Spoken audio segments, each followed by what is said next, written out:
This is Just the Job. Kia ora and welcome to, sadly, our final show in our third series of Just the Job. It has been absolutely awesome bringing you just some of the amazing careers that we have throughout this series, and this week is no different. Today we have a special show lined up featuring a range of medical roles, both based in hospitals and out in the community. We'll also be bringing you our usual tips and advice to help make that all-important career decision a whole lot easier for you as well. In today's show, Ashika is off to hospital, but luckily for her, she's not checking in, but will be checking out behind the scenes of 3 different medical careers.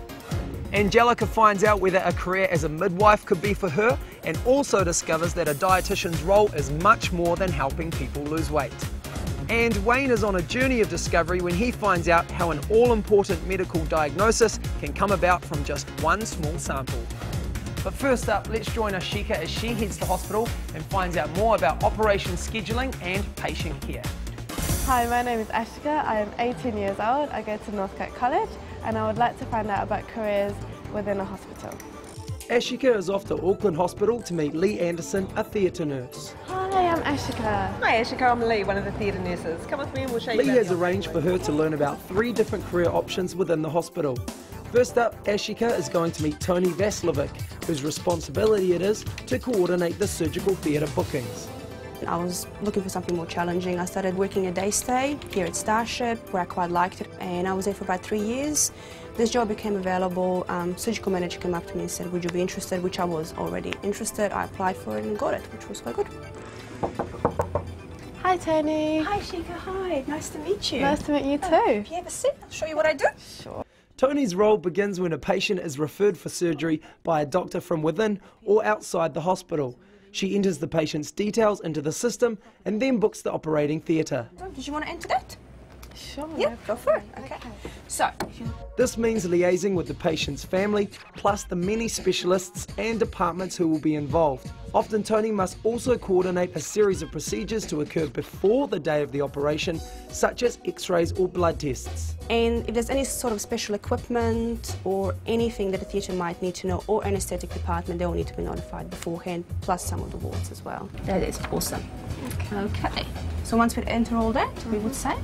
It's amazing how grateful people are, and it's great. And if you do that a little bit more for them, it's awesome. A patient previously booked in by Tony is about to undergo an operation, so Ashika rejoins theatre nurse Lee Anderson to begin the preparations. You're a natural. Theatre nursing has held some interest. It was a place I got sent as a placement as a nursing student. I was a bit nervous to start, but developed a real passion for it. Seeing the inside of a human body is always absolutely fascinating. So it's the iodine within the soap that's breaking down the cell walls of all the bacteria, so that decreases the chance of our patient getting any infections.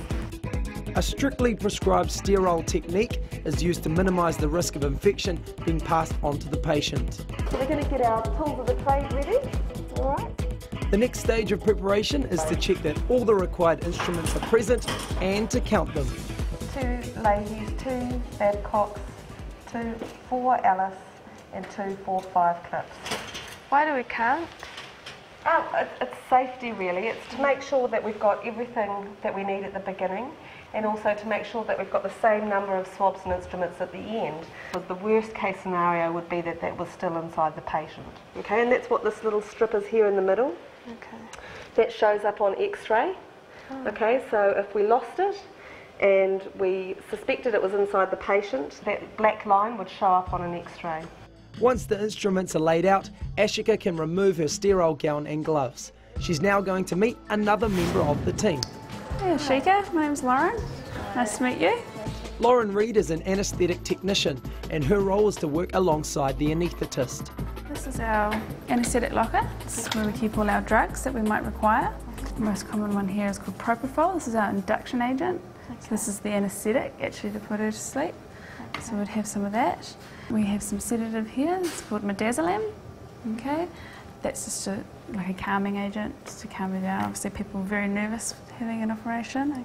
Are the emergency drugs kept here as well? Or? Yes, yep. We have an emergency drug drawer here. probably one that you know well is adrenaline. Okay. We hope not to open the straw for something like this, but obviously you never know what could happen, so you know, we have it all there just in case. Okay. The patient has arrived, so it's time to bring her in. Reassuring her is an important part of the theatre staff's job. Okay, Ashika, this is Freya. She's our patient today. Now, I've already checked her in, okay, and I've checked that she's the right patient for today and spoken to her about what we're going to be doing. Okay, and how are you feeling? A bit sore? Got a sore tummy? Yeah. Okay, we'll get you sorted out shortly. My aim is just to try and comfort them, relax them. Obviously, it's a really scary time for them. They don't know any of us, and you know, it's a big event in their life. There's an artery that runs up her arm here, so that's where we want to have it on. Okay, so we're just going to put this blood pressure cuff on. A nice snug fit. That's great. Just turn it on, the auto button in there. That's great. Ashika will observe during the operation, so it's back to the scrub room. You've got to be a good people person, somebody that you can get on with lots of different people, good communicator. Common sense, I think, is a really big thing. You've got to react well in emergency situations. Obviously, with the training, you learn more of that, but yeah, be cool under pressure. Okay, we right to start? Yeah. Lovely. Knife. Thank you. During the operation, sometimes it's a real game of coordination, getting everybody in the same place at the same time, but mostly it's about patient assessment and caring for the patient. Patient status can change at any time, so you've really got to be on your toes to keep an eye on things and be able to respond to whatever's happening in front of you. It's a fascinating job. It's really, really interesting and you never stop learning, so that's a big reward for me. And you get the absolute pleasure of helping somebody and perhaps easing their journey through their operation. All right, Freya, your operation's all finished. Freya, how are you feeling? Tired? Okay, we're going to take you through the recovery room. All right, everything's going to be fine and your mum will be through there shortly. Okay. Doing really well. It's all over now.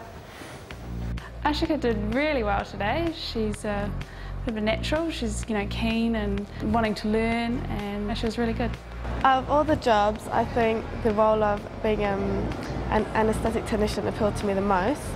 It's a job that I wouldn't have to study at university for a whole 6 years before I go into it. I can go straight into the job, work with people, learn about what it's about, and at the same time study. To become an anaesthetic technician, you need a diploma in applied science through AUT. It's a 3-year extramural course that involves on-the-job training. To enter from school, you will need NCEA Level 2 Physics and Level 3 Biology or equivalent. She definitely pointed out quite a few things in the referral. She asked really good questions, and I believe she will go far. To become a surgical booker, you need at least 4 years secondary education, and useful subjects to take include English, science and health. Computer literacy is essential, but most skills are learnt on the job. You need to be well organised and good with people. Ashika did extremely well, most impressed with her efforts. She also developed a really good empathy with the patient, and she showed herself to be really caring. She'd be a lovely nurse. To become a theatre nurse, you must first complete a 3-year Bachelor of Health Science majoring in nursing.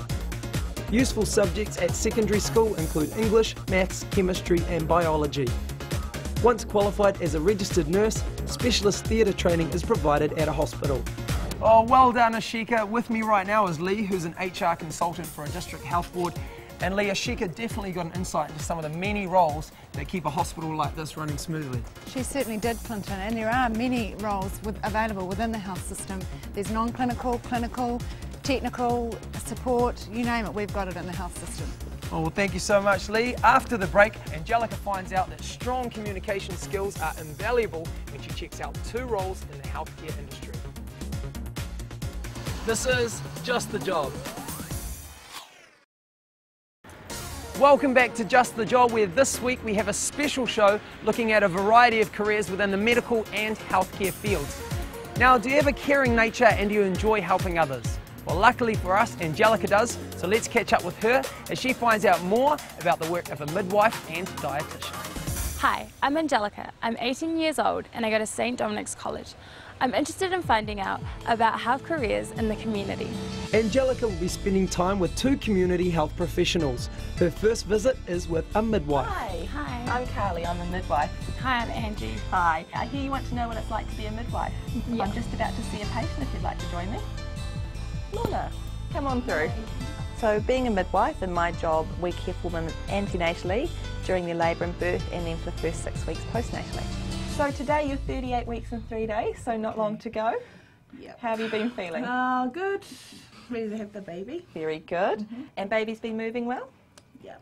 Yep. Every day, very active. Very good. So you're getting your 10 sets of movements in a day? Yeah.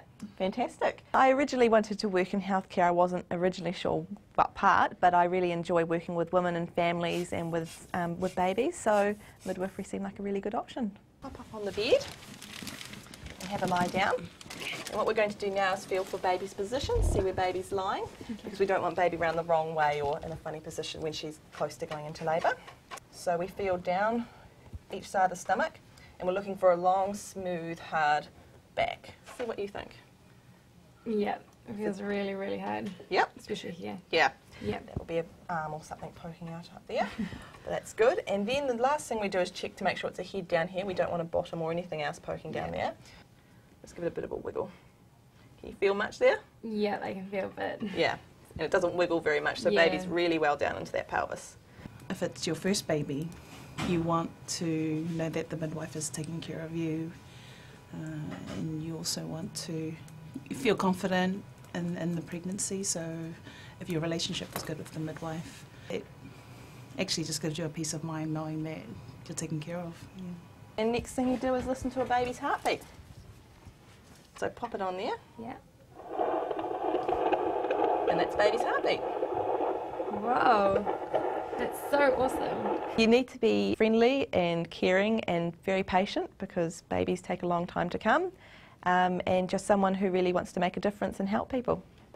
So what happens if, say, a baby's heartbeat is not normal? Does that show that they're sick, or...? Yeah, if the baby's heartbeat was too slow or too fast, then we would do something about it, because it can show baby is in distress.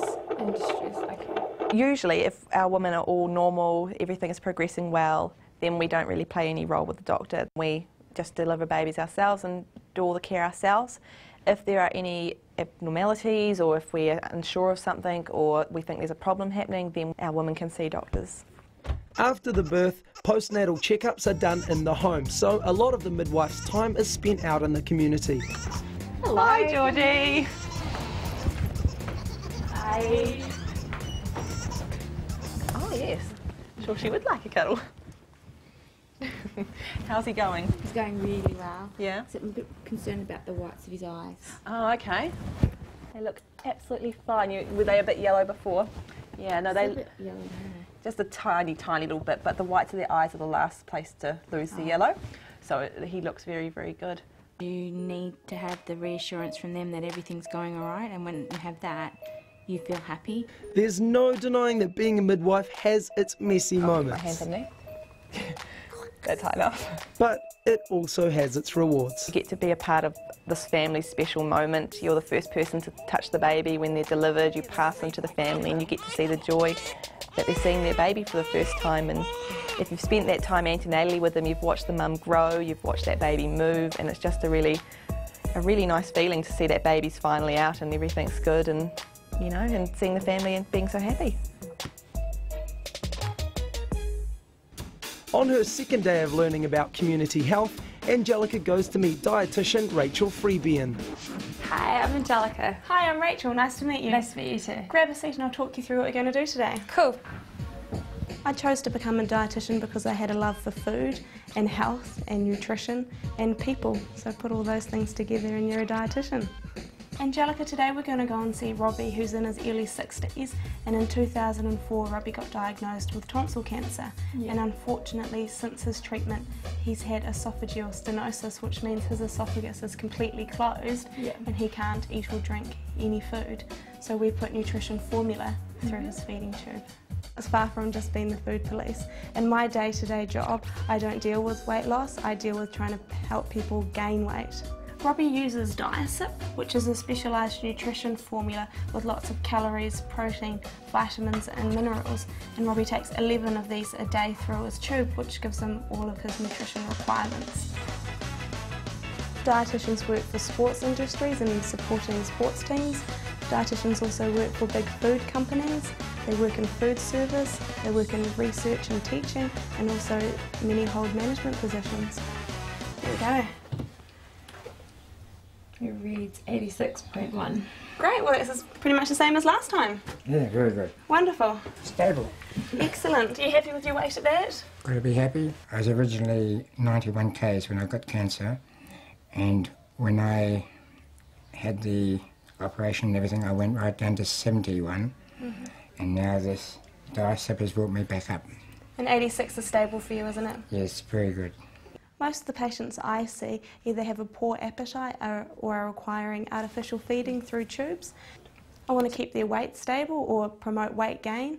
I want to make sure that they're getting all of the vitamins and minerals that they need each day, and also keep them well hydrated. You can go fast if you want. It's just flushing the tube first. And this is the Dietitian. Yeah. The work of a dietitian isn't just about promoting good health, it's also about improving patients' quality of life. So how long have you been doing this for, Robbie? Oh, I think it's about 4 years now. 4 years. It's kept me alive and just being positive. The most rewarding thing about being a dietitian is that I can see the benefits of my treatment. I can see people gaining weight. I can see people getting better, and I find that really rewarding. Excellent. And that's it all day. I think Angelica did really well today. She's bubbly, she's outgoing, and could easily relate to Robbie. It's great. I think she'd have a wonderful future as a dietitian if that's the career she chose. I've learned so much about health in the community. Like, people basically with health problems get better, like with your help and putting your knowledge in practice, and I think that's just awesome. To become a dietitian, you need a 3-year degree in science or consumer and applied sciences, majoring in human nutrition from Otago University. You will need to follow this with a postgraduate diploma in dietetics. Useful subjects at secondary school include biology, chemistry, maths and English. I think Angelica would make a good midwife. She's really enthusiastic, she asks good questions, she's down to earth, she builds rapport with people really quickly, so I think she'd be a really great midwife. To become a midwife, you must complete a 3-year Bachelor of Health Science, majoring in midwifery, which combines both theory and practice. And once qualified, there are ongoing training courses. Biology, chemistry, maths and English are all useful secondary school subjects. Well, do you think you have the personality and enthusiasm for one of these rewarding careers? Personality and enthusiasm are important, Clinton, as is the ability to work within a team, having excellent communication skills, wanting to work in a diverse, multicultural work environment and a respect for patients' needs.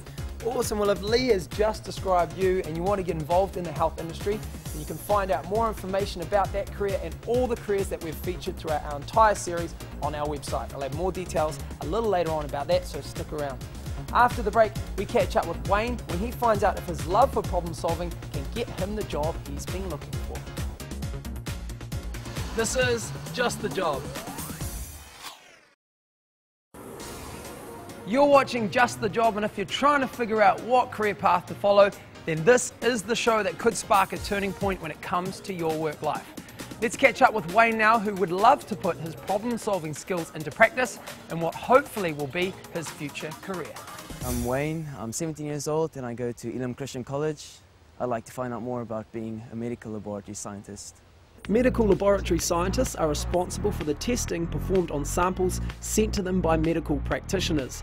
The results they produce are used by medical staff in the diagnosis and treatment of approximately 70% of all patient cases. Wayne has arranged to meet Kristen Kelly, a medical laboratory scientist with 27 years experience. I got into this career because I loved science at school, in particular biology and chemistry, and I knew I didn't want to be a doctor or a nurse. Hello Wayne, Kristen, LabPlus Quality Manager. Hey. Come this way.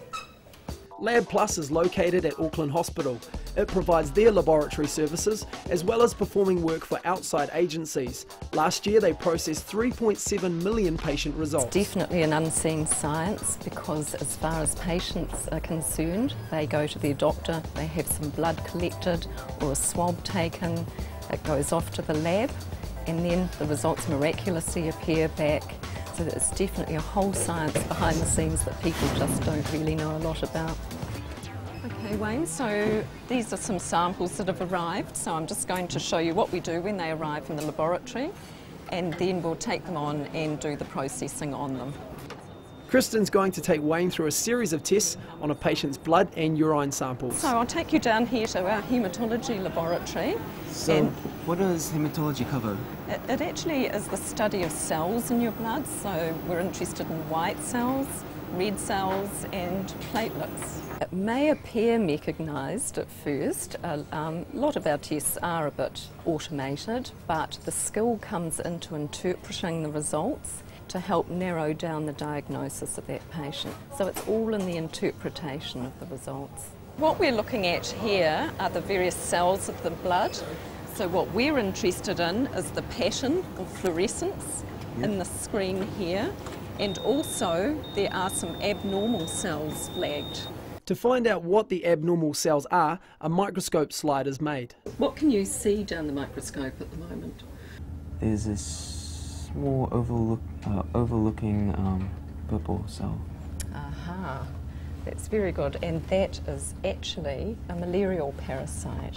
So what this means is our patient has got malaria and has probably just returned relatively recently from overseas. So it's really important that we let the doctor know straight away. While in the haematology lab, Kristen shows Wayne some other interesting samples. You should be able to see a worm thrashing around amongst the red blood cells, and it's called Wucheria bancroftii, and we occasionally see patients, especially from the Pacific Islands, that have got these worms in the bloodstream. What does this worm do in the bloodstream? Well, it eventually invades the lymphatic system of the patient and clogs up the lymphatic system, and you get side effects such as your legs swelling up and becomes very, very uncomfortable and debilitating. The next step is biochemistry. The blood is spun in a centrifuge to separate its components, which are then further analysed. If you look here on the screen, we've got an unexpectedly high glucose result, and sadly we're seeing more and more high glucose results coming through on younger and younger people. In other words, we're seeing more and more diabetes, and it's a bit of a problem. It's related to obesity, and so probably the best way of reversing this trend is for people to exercise more and lose weight. All you need to do is just press send to host. So now it'll be received in real time by the doctor. With the blood test done, the next stop is microbiology, where the urine samples will be tested. Okay, so now we've got our results here that we need to look at, and the interesting thing in these results here are that we've got some white cells present which could indicate infection, and we'll have to culture it to grow any bugs present in the sample. Right, now what we need to do is we need to put some of our urine sample onto some agar plates to see if there's any bacteria in the urine that might be causing a problem. What is an agar? On this side here, this agar has sheep blood in it. It's got all the nutrients that bacteria like to grow. And on this side of the agar, this is a selective agar, and some bacteria will grow on that side and some won't. Wayne will leave the cultures to incubate overnight. Next day, Wayne was shown some of the other labs. Here we are in the mycology department, and here they grow fungi from all sorts of specimens, from skin cells to toenails to even brain tissue. The next stop is molecular cytogenetics and the fish lab. I noticed the lights are pink coloured. Why is that? Because fish stands for fluorescent in situ hybridisation, which means that we're looking at fluorescence in the cells, and normal light quenches fluorescence, so that's why we have to have special lights in here. The cell we're looking at here is about 4,000th of a millimetre, and we've got chromosomes that are tagged with a fluorescent marker, and this particular marker marks up chromosome 21, and you can see in this patient's cell they've got 3 copies of chromosome 21, which confirms that they're a Down's patient. Yesterday's cultures have now incubated, so Kristen can begin to narrow down the identity of the bacteria. So if you'd like to lift it up and we'll see what's grown. It's at this point that Kristen's experience comes into play. The way the bacteria reacts to different culture media, the colour, the size, the shape and even the smell are all clues. And can you actually smell that one? It smells quite different. It smells earthy to me. The sample is then subjected to a further set of chemical tests. You can see that each of these chemical reaction patterns here is a bit different from each other, and that helps us to narrow the field more. And by doing these follow-on tests in this pattern here, we've been able to identify that our patient has got a gram-negative bacilli called E. coli. Once the culprit bacterium has been narrowed down, it's subject to antibiotic testing to discover the best treatment. Wayne has been an excellent student, and he's been excellent because he's got a good inquisitive mind. He's come with a very good background in science, and he's exactly the sort of person we'd love to have joining this profession. Out of all of them, I definitely enjoyed microbiology the most. Watching the different types of bacteria that grow and analysing them was very fascinating. I would pursue this career because of the great variety in what you're doing, and also the satisfaction of helping patients. This is a specialist career and requires a specific degree, the 4-year Bachelor of Medical Laboratory Science. Other science degrees do not qualify you for the job. Courses are available at Massey University, Otago University or Auckland University of Technology. It's a fascinating career with plenty of scope to specialise in a particular field. The New Zealand qualification is recognised overseas and there's a great demand for graduates. So if you're looking at heading to university and you like the idea of a medical career, then maybe a specialised degree in medical laboratory science could be just the job for you and Wayne. So thank you Wayne and everyone else who featured in our final program of the series. Now these days there are thousands of careers to choose from, but that doesn't make the decision any easier. So we really hope that our programs will help you when it comes to making this all-important career decision. To help you even more, here's Selwyn from Career Services with some great tips on how to create an eye-winning CV. Heaps of people put off writing their CV because they are just not sure what to include in it. School, hobbies, sport, community work and even family responsibilities can all show skills and attitudes that employers value. The Career Services website has a great new tool called CV for Me. It's really easy to use and helps you to build a CV step by step. Go to careers.govt.nz and you're on your way. Well, we hope you've enjoyed this week's medical special and all the shows that we've brought you throughout the entire series. We'll be back again with Series 4 in the future, so make sure you do keep an eye out for us because there are plenty more careers that we want to bring you. If you'd like more info about the careers featured today or just more info about how to make that right career choice, easy, just jump on our program website at tvnz.co.nz and enter the keywords Just the Job. Good luck and I'll see you again very soon.